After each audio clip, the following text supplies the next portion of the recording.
Hi, and happy Taco Tuesday. It's the Randy Karraker Show on STL Sports Central. That is Matthew Rocchio. I'm Randy Karraker, and we are presented by DraftKings, where the crown is yours.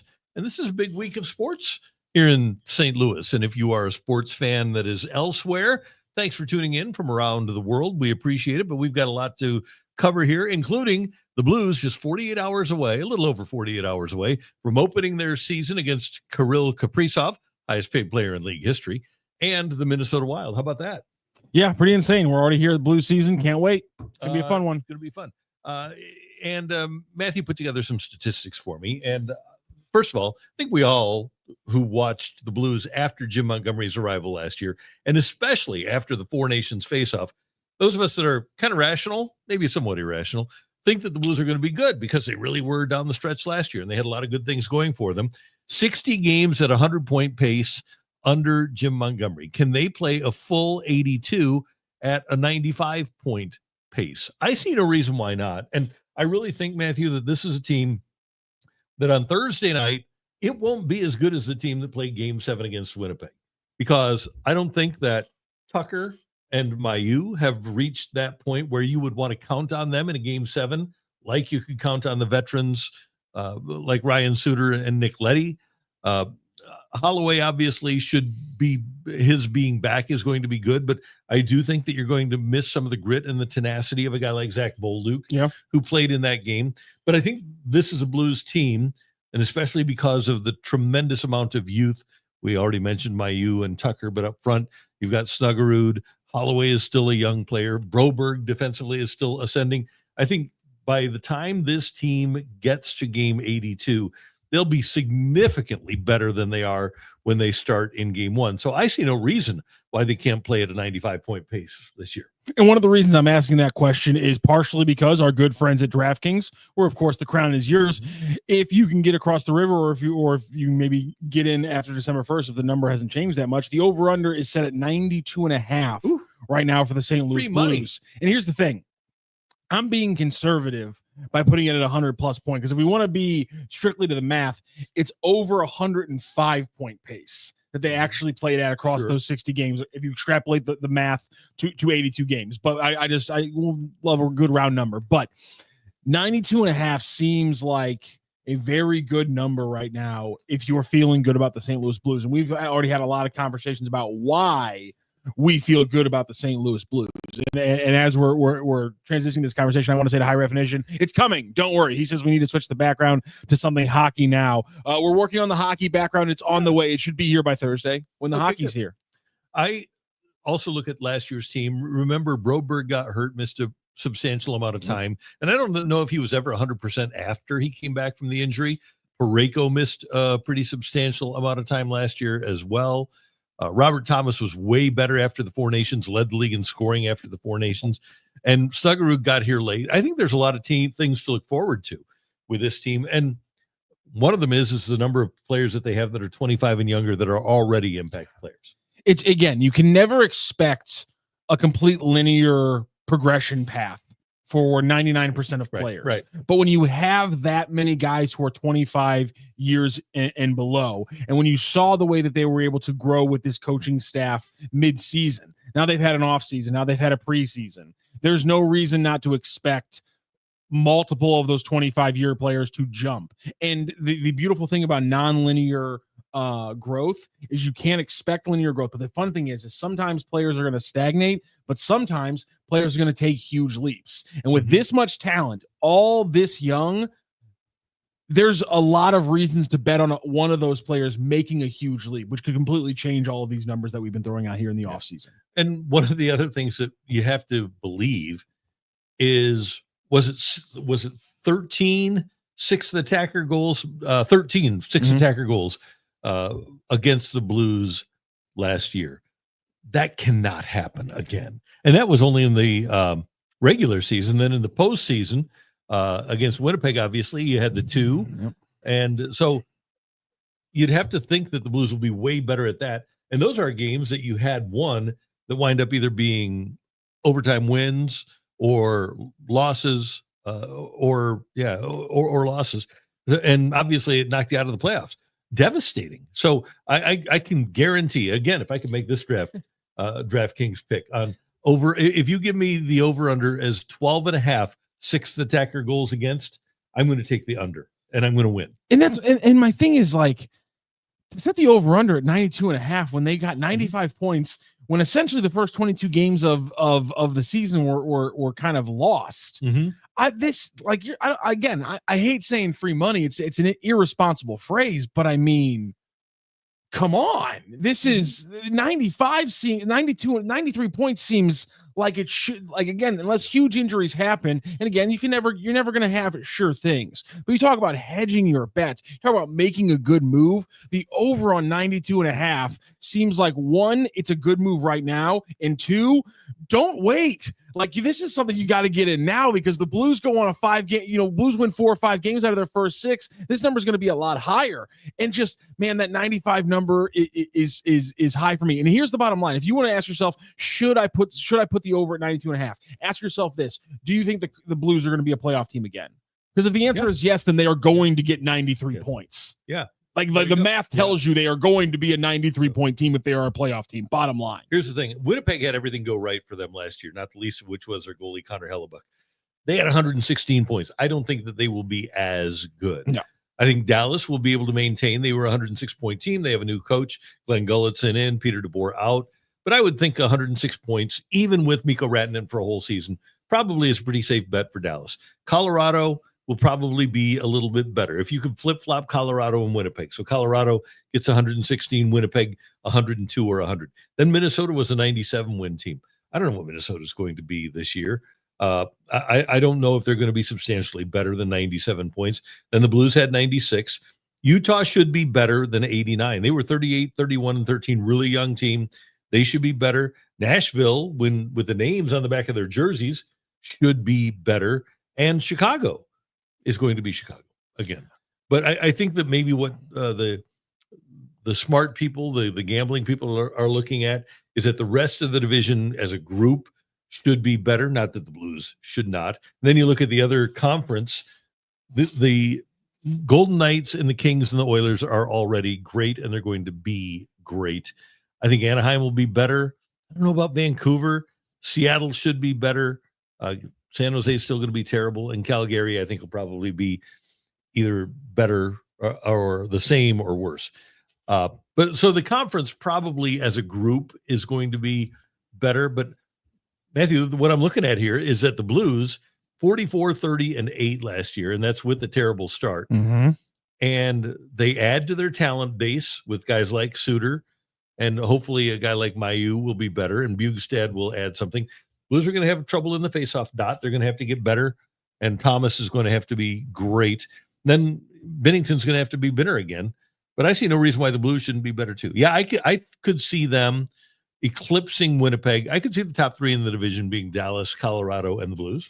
Okay, Randy. Now, we talked about some numbers we were going to talk about today. Mm-hmm. When we talk about the Central Division, I threw some numbers out there. Over the last 4 years, when you look at the Central Division and you look at the standings in the Central Division, because to your point about all these great teams, the last 4 years, there's been 6 100-point teams in the West. Mm-hmm. And 3 of those years are 6 teams each. 1 of those years is 5. 1 of those years is 7. So like each year there's 6 100-point teams. Since that 2021 season, over the last 4 years, third place in the Central has averaged 105 plus points, and fourth place has averaged 97 points. That's just division. Third and fourth place in the Central, and it's not going to get any easier. You've seen what Dallas has done. You've seen what the Wild are doing, locking up a guy like Kaprizov. We know what the Avalanche are, and we saw what the Winnipeg Jets are even last year. Yeah, it's a better season, but they're still going to be a great team. That's why the 100-point pace question is interesting, because if they can, they might be fighting for third place in the best division a year or two before people expected them to. Yeah. And I don't think that Doug Armstrong and Alexander Steen are going to get ahead of themselves. They're going to continue this process. And if they do, and they don't risk trading youngsters or young assets like picks for a veteran that's kind of used up, I think that they'll be fine. I think that the move, it's really amazing to think about it. The move that Armstrong made when he got the 2 guys from Edmonton was a franchise-changing move. when you didn't really have to give up anything. You gave up a second and a third for two guys that are first-round draft choices, are playing like first-round draft choices, and they're both super young. That's franchise-altering, because you could argue that even this year, I know that Cam Fowler and Colton Parayko are going to be the number one pair, but I think that Philip Broberg is a top pairing defenseman. And I also think that Dylan Holloway is a top-line winger. So you get two premium talents like that are 23 years old and now 24. That's incredible. And that's why the Blues are moving so far ahead of some of these other teams. What if Chicago would have thought of signing Broberg and Holloway? How much better off would they be? You have plenty of money to do it. Yeah. It's crazy how the Blues were able to pull that off. Well, those are the kind of moves that win you games in the future and that push you ahead in your rebuild. Let's see if other franchises around St. Louis can make certain moves. Deadly St. Louis says, I don't know. As I look at the Blues roster, I think they're taking a step backwards. Hey, listen, what I love about this is that you have all the time in the world to write out your explanation in the YouTube comments and explain why you think that. Because I don't see it, and I would love an explanation, Deadly St. Louis, as to why. Well, maybe it's maybe that's a big Zach Bolduc, Nick Leddy, Ryan Suter person. Yeah, Zach Bolduc. I mean, he's going to be an absolute superstar. Yeah. I mean, but if the goaltending is what it has been in the past, that you should have generally an ascending group of players. I don't know if Falk will get any better, but Parayko, if he maintains, and then when you look at the Brobergs and the Mayus of the world and the Tyler Tuckers, it's a group that should be better and is really well coached. And I think the other part of this is, and you mentioned it right off the top, it's going to be a team that for a whole year is coached by one of the best coaches in the NHL. If they get a full season, like just like they did last year, if they get full seasons from Colton Parayko and Cam Fowler, that's one of the best number one pairings in the entire league, both on the offensive and from the defensive standpoint. Like one of the best overall D pairings in the entire league. No doubt about it. And you'd like to get the Justin Falk that played in Carolina. I don't think that's going to happen. Yeah, but I think Broberg does make him better. And I think Falk is capable of having a bounce back year. He did not have a good year last year. I think he would tell you that. But I think that he is capable of bouncing back and being at least average for you. Yeah, there's no reason why not. Daryl Harris, my main concern is not having that big body, physical, will-imposing player needed for the Blues in the playoffs. Lucic, I don't think, is going to be the answer. No, probably not. And it'd be nice to have that guy. It'll be nice to have Holloway back. Holloway's a 200-pounder. And if you look at the Blues roster, by the way, very few teams have that 220, 230-pound monster. Speed league. Yeah. And even now, though, when you look at the size of the Blues, Matthew, because a few years ago, before last season, they did have a lot of guys that were not 200-pounders. And 200 seems to be the threshold in the NHL. But you look now at the group of players, Lucic is 240, but he's not going to be the same guy. But if you want forechecking, Toropchenko weighs 2.25. Bugstad weighs 210. He's here because he's a big body. Sonny, and by the way, he's day-to-day with a knee injury. Have you heard anything about Sonny? Is he going to be all right? I just saw it was. I thought they were calling where you say day-to-day. I thought I saw week to week. Okay, from JR. Either way, on a lower body. He's a 210-pounder. Holloway is 207. Robert Thomas is 207. Doesn't really use that as a net front guy. Neighbors is 201 pounds. Schenner is 200. Even a guy like Bucci is 196. So it's not like they're tiny, like they have a bunch of 180-pound guys. Yeah, and it's just, I understand that mindset from people. They saw the Blues win the cup because of their tenacity, but you have to adapt with the league, and I think that's what we've seen them do. And you cannot play this time, and it's amazing how quickly it's happened. In 2025, 2026, you would have a great deal of difficulty winning with the way the Blues won in 2019 because they just did not have great speed. And when you look at their best players on that team, they were not fast. Tarasenko wasn't particularly fast. O'Reilly wasn't particularly fast. Schenner wasn't particularly fast. There were some fast guys on the team, but the best players, Schwartzy was probably the one guy that played with a level of speed that would be commensurate with what successful teams have now in the NHL. Yeah. And listen, this is the way you have to play, and they're balancing it well. To your point, the third line's going to have a little bit more grit, going to have more size, and should give them a lot more, just league average play for that position relative to what the third line was giving them last year. Yeah, third line last year was bad. I thought last year's third line was for a for a good NHL team. I thought last year's third line was closer to a fourth line. That's fair. Not the only time we're going to be talking Blues today. Coming up later on to help us close out the show, or one of the last segments on the show, STL Sports Central's Jacob Stanoch, who does the play-by-play for Lindenwood Hockey and other various Lions sporting events, will be joining us. He also is going to be part of our STL Sports Central post-game rotation here on the YouTube channel for all the Blues games this year. So he's going to join us at 3:45 to talk more about the Blues. We're going to roll on, talk a little bit about the NFL, because it was a wild weekend, and it only got a little bit more wild last night with the Chiefs and the Jaguars. Yeah, and I think that Jacksonville finally has their coach, and they've tried really hard to make it work for Trevor Lawrence. And I know a lot of people gave up on Trevor Lawrence. I don't think that a lot of this has been Trevor Lawrence's fault. I don't think that he's been put in the right place. So much of sports is being in the right place at the right time. And they have had the Urban Meyer disaster, and then Doug Peterson, who clearly has lost his fastball. They played with bad offensive lines. Until the last couple of years, they really haven't given him talent at the wide receiver position.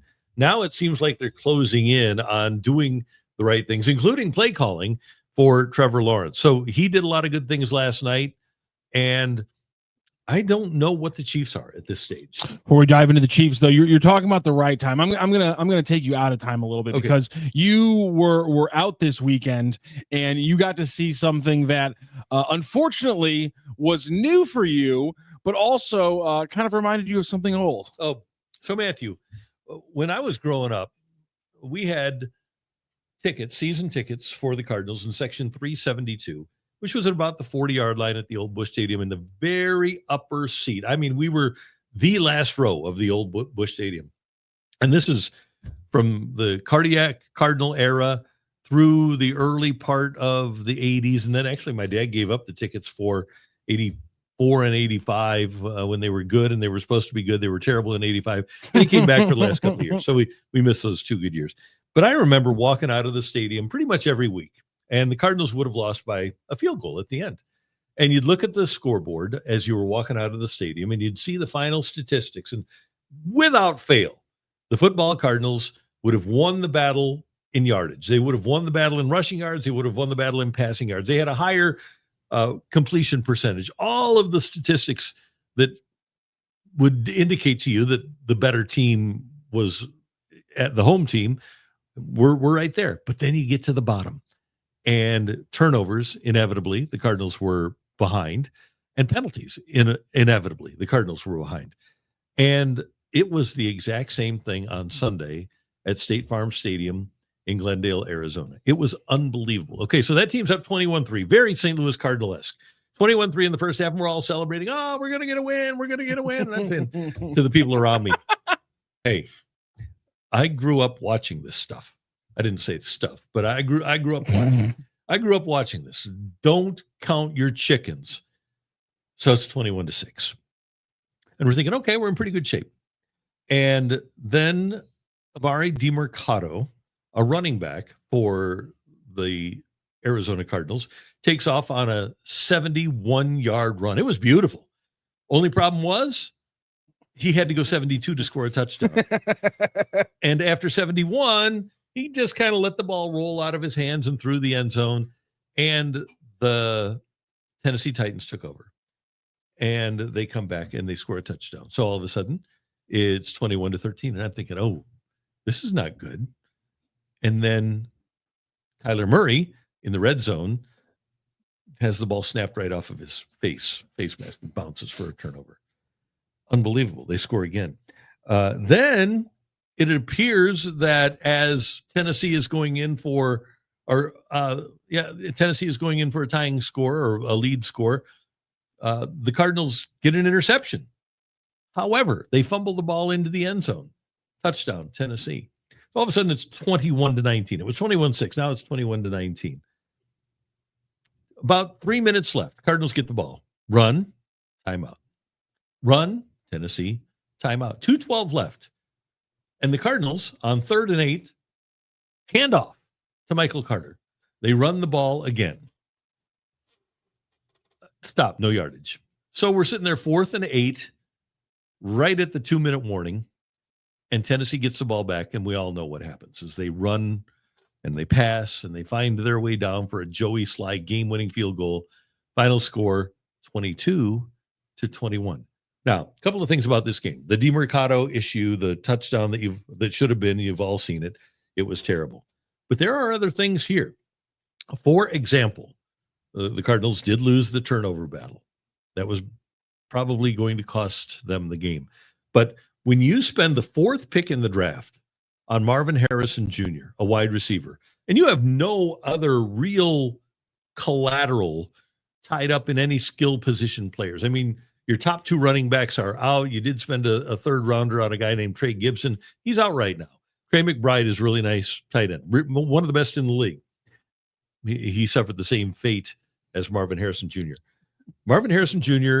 was targeted 5 times, caught 4 balls in the first half for 79 yards. In the second half, Marvin Harrison Jr., in 9 third downs for the Arizona Cardinals, he was targeted 1 time. They ran their last 26 plays of the game, the Cardinals did, without targeting Marvin Harrison Jr. This is so Cardinal-esque.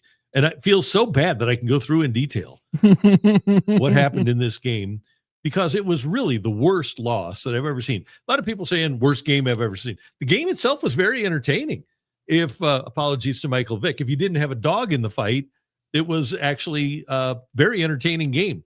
I mean, we had a 2020 game here, Cardinals and Giants, Monday Night Football, 1983. That might have been the worst game in the history of the National Football League. We saw the St. Louis Rams here.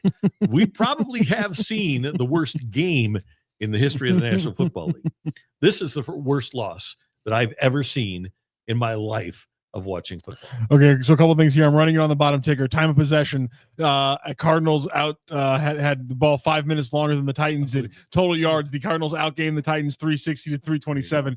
Turnovers, the Cardinals had 3, the Titans had 2. Penalties, Titans 6 for 35, Cardinals 8 for 47. Final score, Titans 22, Cardinals 21. Cardinal loss right there, Matthew. Thank you for doing that. And here's the question I asked you on Twitter. Top 5 most St. Louis Cardinals lost since they went to the desert. Oh, yeah. Well, absolutely. It's this one in the Bears game in 2006. You know, the we are who they thought they were game. But you know what? They've also set a record, Matthew. Oh, these last 3 games, first team since the merger to suffer 3 consecutive walk-off field goal losses. 3 in a row they've lost on walk-off field goals. San Francisco, Seattle, and now Tennessee. You know why the St. Louis Cardinals never pulled off that feat? Why? Can't play the Cowboys 3 weeks in a row. That's true. That is true. Let's move anyway, on. It was it was entertaining. And you know what? So Greg Amsinger and I, we wanted to do this because we're both football fans and we both grew up watching the Cardinals, and we didn't want people to think of us as bandwagon jumpers. Yep. You will never think of me as a bandwagon jumper as long as I'm an Arizona Cardinals. There you go. We almost got into it, but you talked a little bit about the Jaguars side of things last night. The Chiefs below 500 again this season, and it looks like they could be in some trouble. Yeah, and last night the defense was kind of exposed, which is bad for them. One particular defender was definitely exposed at the end of the game. It looks to me like the Chiefs offensively are getting it back. I think that part of it is going to be okay. The problem that Kansas City has, I think, more than anything else, is their schedule. All right. The Chiefs are 2-3, and they're a good football team, but they just can't seem to put everything together. And now, and by the way, they have a loss to the Chargers, but the Chargers are probably finished now. Chargers played the end of their game on Sunday with their number 3 left tackle, their number 3 right tackle, their backup right guard, their number 3 running back. Their Chargers are a mess. But here's the thing for the Chiefs. They've got the Lions at home in their next game on Sunday Night Football, okay? I don't know if they can beat the Lions. Lions are way more physical, and their offense is epically great. And the defense for the Chiefs was bad on Sunday Night Football. That'll be their last game without Rashee Rice. Then they get the Raiders at home. That should be a win. Then they get the Commanders at home. That should be a win. So now you're looking at, let's see, you're 4-4, okay, after 8. Then you have to go to Buffalo. Then you have to go to Denver. Then you have the Colts, who are really good at home. Then you go to Dallas on Thanksgiving, and that's always going to be tough. The Cowboys have an advantage playing at home on Thanksgiving. It's an unfair advantage, but the league gives it to them because they're America's team. You know, the Cowboys never have to they never have to travel for Thanksgiving. So you play a game on Sunday, okay?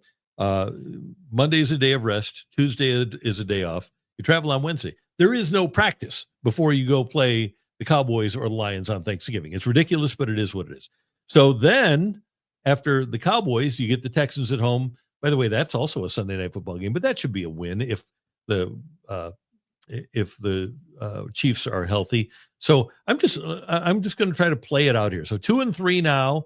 I think 2-4 after the Lions. Raiders and Commanders 4-4. At Buffalo 4-5. At Denver 4-6. I'll give them a win at home against the Colts 5-6. I'll give them a win at Dallas 6-6. Texans 7-6. Chargers 8-6. Titans 9-6.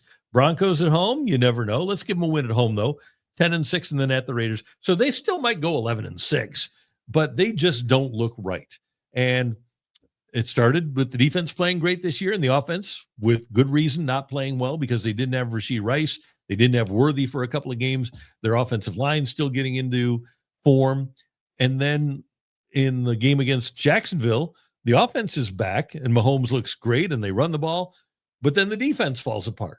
And normally Spags can come up with a plan for the defense. I thought that the winning drive by Jacksonville was inexplicable for the Chiefs defense. I just didn't get it. There's been a lot of inexplicable plays for the Chiefs. Obviously, the one that a lot of people are talking about, Mary Likens throws it out there. Chris Jones is washed. No pass rush without blitzing. Yeah, the fact that he just wasn't on his horse for that very last play of that, not last play of the game, but that play with Lawrence, absolutely ridiculous. I mean, that's inexcusable.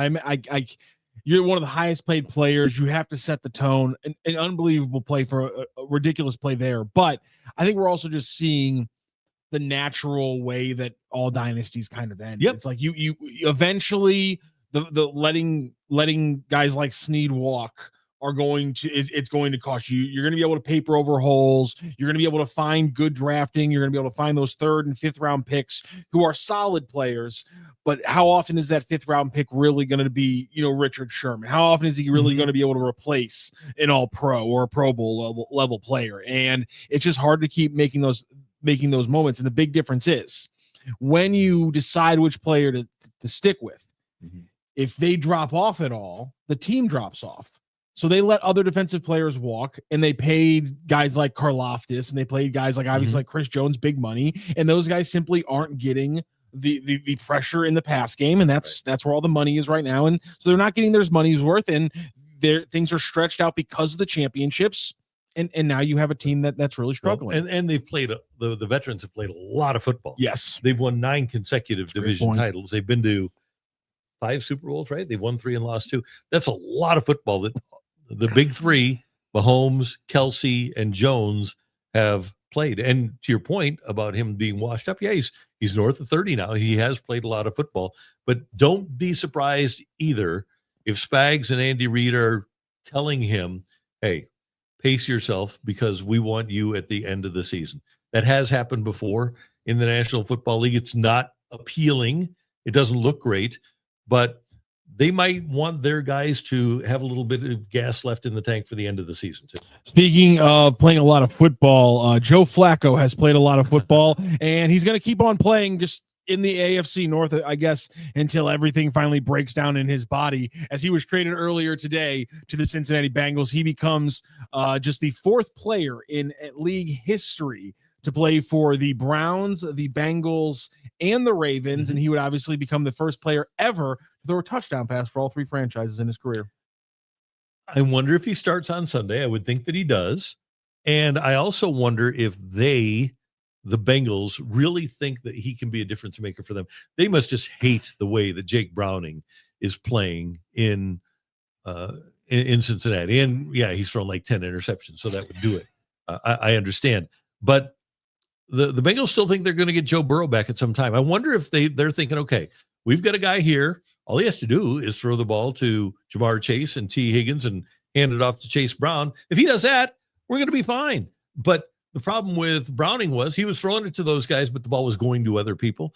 Flacco, at least, is not going to be rattled. He's going to get the ball where it needs to go. And he might be, I'm not going to say he is, but he might be a difference maker for Cincinnati. He might allow them to win some games that they wouldn't have otherwise been able to win. Not that he's going to be a guy that is going to make the people around him better. All he has to do is make them what they are. All he has to do is get the ball to Jamar Chase and get the ball to T. Higgins and might get the ball to Mike Gesicki. And by the way, their offensive line isn't very good either. So he's going to need to be able to get rid of the ball quickly to those guys too. That's the big thing for me is that it was Sam Monson of Pro Football Focus who was putting out the numbers earlier today, and the numbers are just showing that, Joe Flacco was a pretty solid quarterback. He'd step up and face the rush for the last 2 or 3 years. But this year, his ability to throw the ball facing off against a pass rush has completely evaporated. We're talking about like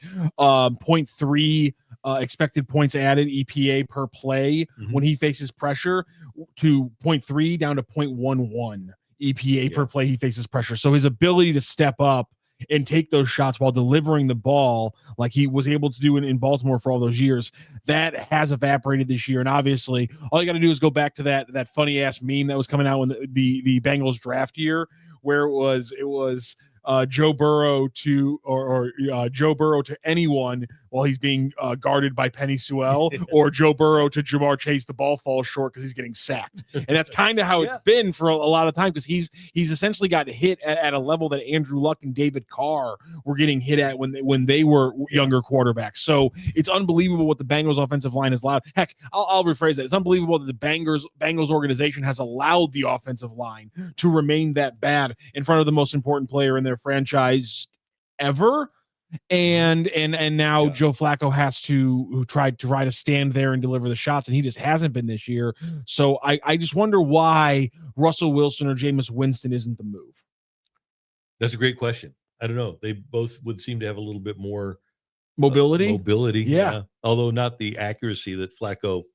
That's, I say that with air quotes, that Flacco had. By the way, let's take a look at the other end of this trade, because Cleveland now has 2 rookies as their quarterbacks, Dylan Gabriel and Shedeur Sanders. We just played week 5 heading into week 6. How long before we see Shedeur Sanders? Because Gabriel gets hurt. Yeah, it's definitely. He got beat up a little bit on Sunday against Minnesota. He's tiny.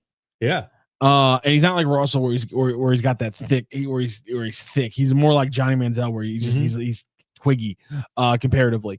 So yeah, I think we're probably gonna see Dylan Gabriel through week 12 or so, and then I'll lose my bet and Shedeur will start 5 games because he'll come in week 13. Yeah, who would have thought that they would get rid of Kenny Pickett and Joe Flacco before we even get to week 6? It's absolutely amazing.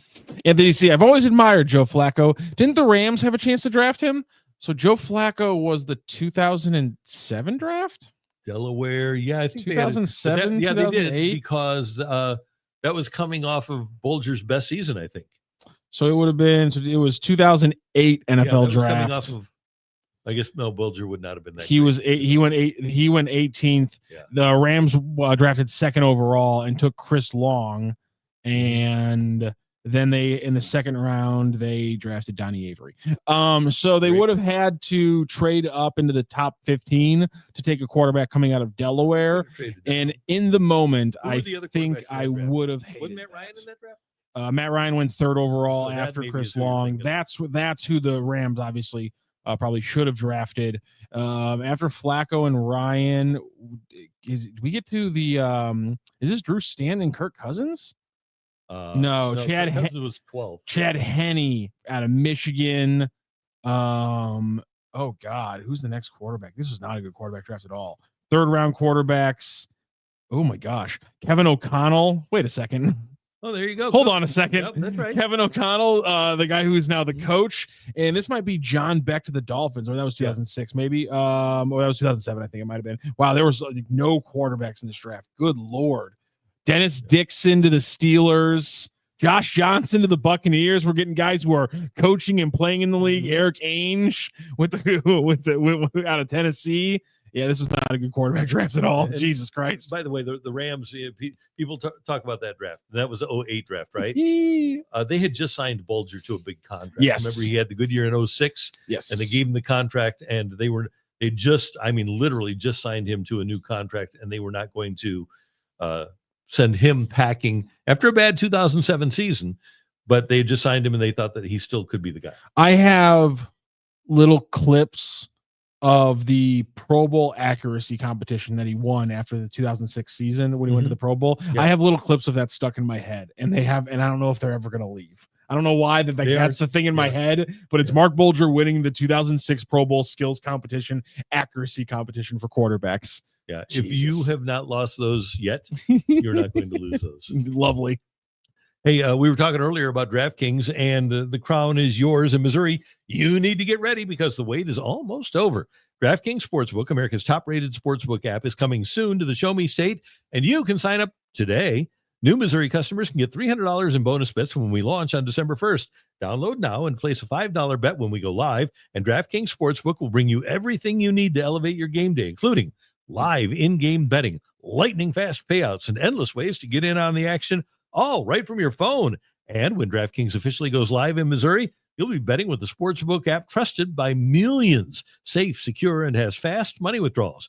Download the DraftKings Sportsbook app now and use the promo code STL Sports to grab $300 in bonus bets with just a $5 bet when DraftKings goes live in Missouri on December 1st. That's code STL Sports in partnership with DraftKings Sportsbook. Gambling problem? Call 1-800-GAMBLER. 21 plus, physically present in Missouri. Eligibility restrictions apply. Bonus bets expire 7 days after issuance. Excludes customers who redeem pre-launch sign-up offer. Terms at sportsbook.draftkings.com/promos. Big game this weekend for the Tigers. Eli Drinkwitz spoke earlier today, so we got a couple little presser updates, some injury updates, and as we're talking about our friends at DraftKings, the line just does not stop moving with this Missouri game right now. Obviously, Alabama and Mizzou, it's going to be a big one. Your kind of early thoughts on this game as we move through the week so far? I am very excited about it. And I think that this is, first of all, it should be one of the most anticipated games in Faurot Field history. In my lifetime, I think it has a chance to be number one because I guess the closest thing would have been when they played Texas A&M in 2013 and won against Johnny Football and the 19th ranked Aggies. Mizzou was 5th ranked at the time. They win 28-21 and advance to the SEC championship game with a chance to get into the national championship, but they would have had to win the SEC championship game, which obviously they did not. I think that the way things play out now with Mizzou, number 14 in the country, Alabama, number 8, the winner of this game has a chance to really make a ruckus once we get to the college football playoff. I think Alabama, if they lost to both Florida State and Missouri, would be in trouble. I think if Mizzou loses a game at home, that they would be in trouble in terms of making the college football playoff. But I think Mizzou can win this game. I think it's the biggest game in Faurot Field history. Obviously, every game is sold out now. It'll be a partisan crowd, which hasn't always been the case with Mizzou in the SEC in the early days. The other schools seem to take over on a regular basis. That's not happening now. But Missouri has a chance because they do something really well on offense that Alabama doesn't do very well on defense. Mizzou with the number 2 rushing offense in all of America, and Alabama has the 104th ranked rushing defense in the country. Now, Alabama with Ty Simpson and Ryan Williams and their gang, they can throw it, but they aren't a very strong running team. So I think the key for Mizzou is going to be how they scheme this up. If you think that you can stop the Alabama running game without filling the box, and you can put a few extra guys in the defensive backfield, I think you have a chance. Now, another key is going to be getting after Ty Simpson with just 4 rushers. But I think Mizzou can do that. I think Mizzou can win this game. They've got a great winning streak at home. And I think Ahmad Hardy is going to be the key Not that Bo Prabula can get by without doing anything, but I kind of think Mizzou's going to win this football game. Let's look at some of these numbers that we have up on the screen right now. Obviously, Mizzou and Bama playing it at 11 a.m. ABC. And by the way, as we always do here on STL Sports Central, we will have your post-game show. And pretty much every single post-game show this season has started right at about 3:45 after kickoff. So doing the math, get ready about 2:45 for the post-game show right here on STL Sports Central after hopefully maybe the biggest win in Faurot Field history. We're going to hit that question here in a moment. Jump into the YouTube chat right now. Let us know your thoughts on Randy throwing out the potential that this is the biggest game in Faurot Field history. If you disagree, let us know what your biggest game is, and let us know your thoughts about this game. One thing we're looking at, of course, with our friends at DraftKings is the line. It was at -6 for Bama. Bama giving up 6 points before the Bama-Vandy game on Saturday. It then did a little bit of movement there, and then by Monday, it had gone to Bama -3.5. We were sitting here with Joe Roderick this time yesterday, and it had already moved to 2.5 at that point. And when I was preparing for the show about an hour ago, it sat at 3 even, -3 for Bama on DraftKings. I don't think it has shifted in the last hour, but I might want to double check. But it was sitting at 3 last time I checked. So there's been a lot of movement here, and I've done a little research, and a lot of the spread bets have been on Bama. But the big money, obviously, that means when a lot of the actual bets have been on Bama, that tells you that to move the line from -6 Bama to -3.5 in a couple days, there's a lot of big money coming in on a smaller number of bets for Mizzou in that first probably 24 to 48 hours. So while this shift around kind of had me worried, Randy, seeing that breakdown and seeing that it was early big money on the Tigers, I'm kind of waffling on where to go on this one. Well, the sharps get in late, so it'll be the line that we want to keep an eye on is the game time line. But it is interesting that people are weighing in on Mizzou, and I'm really glad that Alabama won that game. I didn't want a hungry, angry Alabama coming to town after losing to Vanderbilt. Yes, I think that's a big deal. So I think they'll be all fat and happy, which is just fine. A couple of notes here, by the way. Cole Bassett's left foot, Alabama versus Missouri, 1975 legendary game. That one was played at Alabama. And we also have... He's saying it was at... He's saying 75 was at 75 opener was at Alabama. Missouri at Alabama, and Mizzou won it 20-7, according to Sports Reference. A couple of the numbers as this loads up here, because I'm gonna have to lean with Randy on that one. That one was at Bama, not at Faurot Field. I'm sorry, Cole Bassett. Yeah, they used to Mizzou, man, in the 70s. They were known as the Giant Killers. They played 40 non-conference games. 28 of them were against top 20 teams. They would go to USC. They would go to Ohio State. Pete Woods, 1978, goes down and beats Ohio State. They were unbelievable. You talked about the running game. Bama defense ranks 95th in the country, around 4.5 yards per carry, while the Missouri offense sits top 10 in the nation in EPA per rush. Again, that's expected points added per rush, and number 3 in just gross rushing yards per game. By the way, though, Ahmad Hardy leads the nation with 730 yards through 5 games. A lot of the nation has now played 6 football games. Last 2 weeks, I mentioned this yesterday because I got into a little bit with some Alabama fans online because they were telling me about, our rushing defense is getting better as the season goes along. Last 2 weeks, Bama's defense has allowed runs of 24, 29, 43, 43, 21, 65, and 36. What was it like that before that? That's what that was exactly my question. There is one point, the last 3 runs, 21, 65, and 36, did come in the second half of the first half of the Vanderbilt game when James Smith was out of the game, but the majority of those earlier runs did come against Georgia when Smith, one of their best defensive linemen, was in the game before his targeting penalty. So we look at the Mizzou matchup, and the one big material thing we got from the presser today, Caden Green is going to be listed as questionable. Saturday status is still up in the air, and then Drinkwitz made a very tongue-in-cheek comment about just watch Pete Thamble's tweets. I thought was fantastic. Yeah, those are good notifications to get. By the way, Mary Likens, and I get anybody who's watched college football for 50 years, 60 years, 70 years, 100 years, it's been the same teams year after year after year after year. But note, please, that NIL and the transfer portal have changed everything in college football. So the gap between Alabama and Mizzou is not what it previously was, simply because Missouri's paying a bunch of players now because they're allowed to. And it used to be that Alabama would have a 5-star guy leave and they plug in a 5-star guy. Well, now they have 5-star guys, but they aren't all 5 stars. And a lot of those players that used to wind up at Alabama are winding up at other schools that can pay them. So if you would have looked even 20 years ago, you probably would not have seen an Ole Miss in the top 20. You would not have seen an Indiana in the top 25. You would not have seen a Texas Tech in the top 25. Georgia Tech, Mizzou. There are a lot of infiltrators now that weren't previously regular powers. And if you watch the Mizzou football team, they're big and strong and physical, and they can do a lot of things. They might not beat Alabama, but I would be shocked if at home they would get walloped by Alabama. It would shock me. And just with the style of this game, again, the running game is going to be the big question. That's why we're wondering about Caden Green, because the running game still rolled on against its lower competition. So you kind of have to like adjust things in your mind, because Vanderbilt really didn't play a lot of great teams. They played Utah. Mizzou's really played South Carolina and Kansas. I would say that's arguably pretty comparable.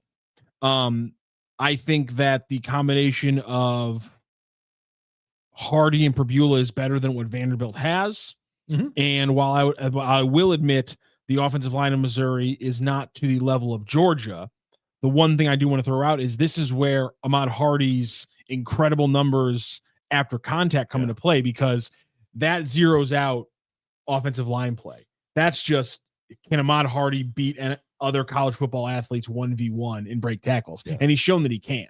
And so as long as Missouri's offensive line has a comparable game with what Vandy was showing in the first half, they should be able to run the ball. And as long as they stick with the run, looking at you, Vandy, I see no reason why they shouldn't be a thorn in the side of Bama. The big question, obviously, is when you flip the side of the field and we start talking about Alabama defense or Alabama offense versus Mizzou defense, I start to wonder whether or not the Mizzou pass rush will be able to affect this game enough to hide a questionable secondary. Yeah, I don't think there's any doubt about that. At some point, the names or the production is going to have to match the hype, right? Yes, for Mizzou, and the two defensive ends, and one of them is a pass rusher, but the two Georgia guys, they're going to have to step up, and at some point they're going to have to do it. By the way, we do get a chat, and we do appreciate your chat, that the biggest winner in NIL is Oregon. Doc 17 notes that. Here's an interesting thing about Oregon. Oregon went from 1964 till 1988 under Rich Brooks without going to a bowl game. 64 to 74 to 84, and then finally in 1988 they went to a bowl game. But they have reached elite status. And by the way, they did play for a national championship in 2014 under Chip Kelly, right? Thank you. But they have really reached elite status with the advent of a lot of money coming from Nike. Let's put it that way. My thing is, Randy, going back to 2001, we have we're talking about a majority of the last in this century, the majority of seasons this century, Oregon has been ranked in the top 6 or 7 at least one point in the season or not. That's not yes, they're going to benefit a lot from NIL, but I don't think they're the team that benefits the most from NIL. We got to talk about teams that are taking significant jumps just in the last 2 or 3 years that were clearly being held back from that echelon by the lack of by everyone else in their conference having the money. In my opinion, the most ripe opportunity for this comparison is going to be a Big Ten or an SEC team. Indiana or Mizzou. Indiana, Mizzou are great examples of teams that have reached a completely different echelon because they can now compete with the blue bloods because they can now get away with handing over a bag of money as well. And by the way, one team that is handing over bags of money, and every week it seems like they're getting a 4 or 5 star guy, is Texas Tech. Some of those oil people are starting to put a little bit of money into that Texas Tech football program, and they've kind of got things going too. So good for them. So biggest game in Faurot Field history, Randy Karraker. For me, it's my anticipation level for this is off the charts. And I think for me, it's the biggest game in my lifetime at Faurot Field. Now, there will be those of you that'll argue about the 1969 team that went to the Orange Bowl. And that was great. And they played Oklahoma. It was 9th ranked Mizzou, 20th ranked Oklahoma, November 8th, 1969. And Mizzou throttles Oklahoma 44-10. Mizzou went on to win the Big 8 and played Penn State in the Orange Bowl. But I think things are so different now with the focus on college football and with the fact that everybody has a chance to watch it on ABC at 11 in the morning on Saturday morning. And I honestly think that because there is a college football playoff, there's more interest in it now. I think then, if Mizzou wins in November, they have a chance to go to the Orange Bowl. They have a chance to win the Big 8. Now it's, Missouri can make it into the college football playoff. I just think that the time and the interest level in the sport makes this a bigger game and a more anticipated game than that one against Oklahoma in 1969. There you go. Well, it's going to be a big game this Saturday. And, of course, like I said, right around 2:45, we will have our Mizzou Central postgame right here on STL Sports Central. Speaking of postgames here on STL Sports Central, Randy, on Thursday night, the Blues are back. And, of course, that means we are here with our postgames on STL Sports Central. And one of the people who will be in our rotation on those games is our good friend, Jacob Stanoch. You love Jacob Stanoch because he, like you, is a Lindenwood Lion. Calling those Lions hockey games this season. He'll be talking plenty of Blues here on STL Sports Central, including those post games. Jacob, thank you so much for joining us today. Thank you. It's been certainly a wait to get back to Blues hockey, and I'm so excited for it. Are you over Game 7 against Winnipeg? Yes. Yeah. I'm definitely over that by now. Good, finally. It's the reset, Last season just didn't happen. This is the season, every season just resets. We were talking about this earlier. This is a team that, because of their age and their relative experience, I think that this will be a team that ascends throughout the season. What do you think? When you look at your third pair defense, when you look at some of the young kids like Jimmy Snuggerud and some of the young forwards that you have, I think a guy like Toropchenko still has room to grow. Do you think this is a team that has a chance to ascend and be a lot better by the end of the season than the beginning? I think so. And the reason I say that too is because it's very similar to last season, and we saw the growth from last season. And I mean, especially from the first to the third line and a lot of the defense, but you saw what Kessel did in parts of last season. I thought Tucker also really started to grow as a defenseman. I think overall, since now pretty much everyone has at least about half a season under their belt, I think that's definitely going to just grow from here. There's definitely a lot of space still to grow with a lot of those younger guys, like you said, Toropchenko. And I would even say some of the guys like Kyrou and Thomas still have a little bit in them to get going, even though those guys are the team leaders right now. But I mean, everyone has room to grow, and everyone is just, I think this is a really good team that got some good pieces to really reinforce, especially that lower end of the bottom lines. And I think that it really will propel them to a really good, I think, more consistent season this year than last year. 6 games at the end of the regular season, 6 games in the playoffs from Jimmy Snuggerud. What did you see in those 12 games? What does he bring to that first line? Why does it make sense for the Blues to start him right out of the gate on that first line? I think it's purely very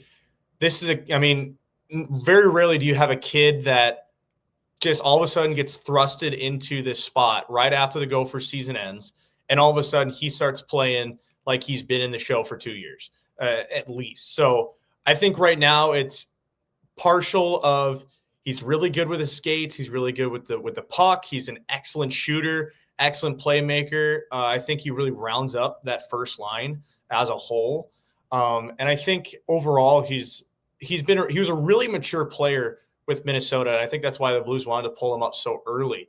And on top of that too, what he showed last season, knowing that he's right there and he's right with those guys, but he knows that he also has room to grow. I think the maturity is there with I know I'm not that the top of the line, but I'm always going to be that next guy up. And he's really shown a lot. He's really just overall skilled player, and he's not he's not I'm me.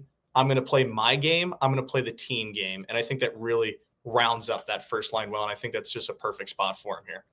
I thought Doug Armstrong made an interesting point, though, about Snuggerud in saying that he's never had to deal with this kind of a schedule before. Everything in college, obviously, is one thing when you're playing on weekends, and then you get into the NHL last year, and it's down the stretch, and everything is so structured, and you don't have to play back-to-backs. You don't have to play 3 out of 4s once you make the playoffs.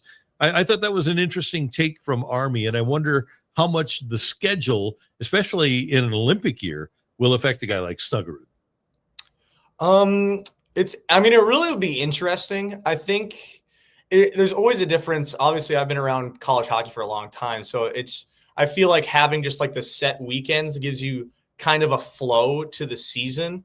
And in the NHL, because it's, random, but pretty consistent, there's also that flow as well. There's different flows at all levels of hockey. And I think, Armstrong does bring that up has a good point with that too. And I think it'll be interesting to see now with the full season, because obviously he didn't step in first. And I think overall what we saw from him last year kind of showed that he's able to adapt to it quickly, knowing that you're playing 3 games in 5 days and not just 2 games a weekend.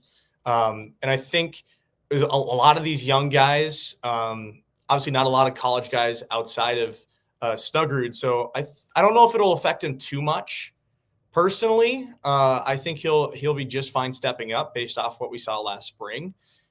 It will be interesting to see, though, once we get kind of deeper into the season, how that kind of develops. So right now, I would say it wouldn't affect him, but it's kind of hard to tell right now until we're about 4 months into the season. Yeah. We'll see what he says about that when it's 60 games in and he's gotten ragdolled a couple times by some beefy SOB who decided to teach him a lesson for getting near the crease.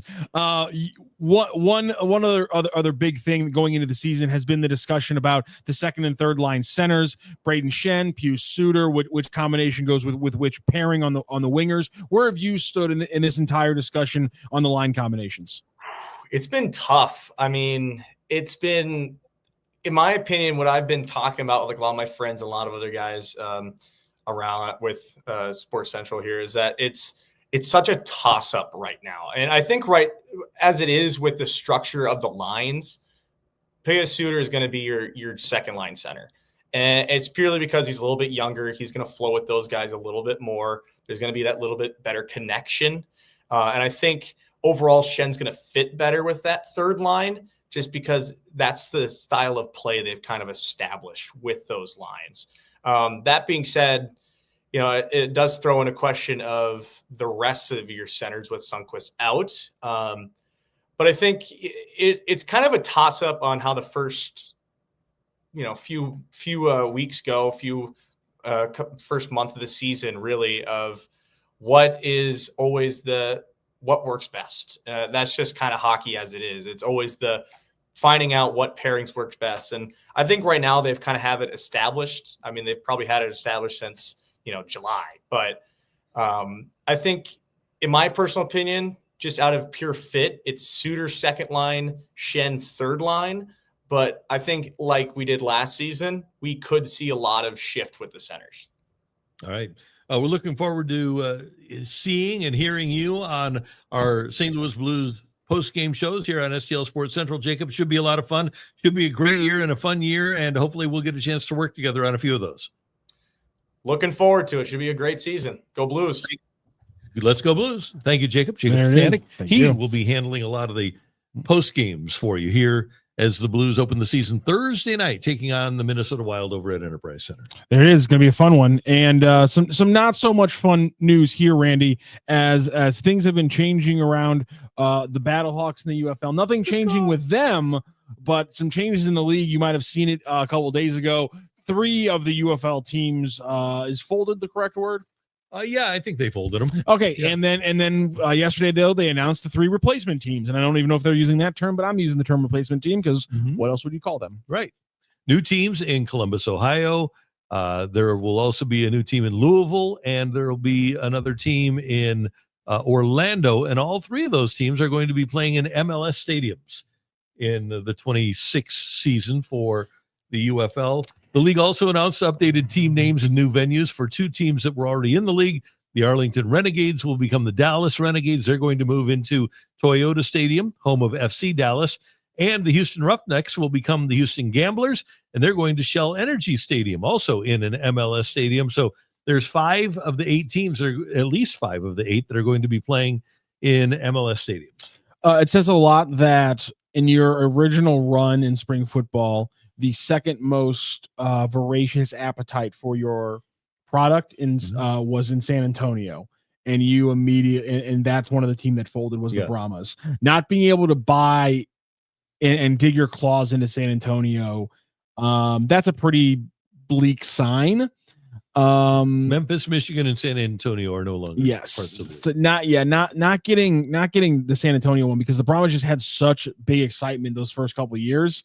That was a disappointment. And do you think there's a poetic irony, maybe not the word coincidence, maybe is better, is more accurate, but I'm going to go with irony because it sounds better, of the dying embers of a football league being them playing in soccer stadiums? Yeah, I think that's interesting. When for years at its first the first kind of problematic years of the MLS was soccer players bitching about having to play on football fields. Right.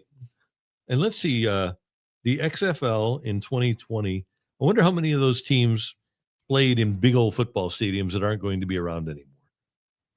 Because you had Seattle, right, that was playing in the Tampa Bay played in Raymond James, didn't it? Yep, they did. And we hated the Vipers. We hated the Vipers. Yep. I loved that so much. That was so much fun. Yeah, that was a fun rivalry. That was a fun. I love that we just decided out of nowhere and everyone just ran with it. Yeah. And let's see. I'm trying to find the other. Obviously, St. Louis. So it's just a shame. For me, the crazy thing is every time I watch NFL games, it just hits me that spring football is necessary. One, because we saw so many players from the Battlehawks continually get NFL contracts, but it's just like when you watch the NFL, when you watch offensive line play, it's clear. When you watch quarterback play, it's clear that having a place to stash people and let them grow as actual football players would be so beneficial to the league. It's crazy that they can't figure it out. Yeah, it's just a shame.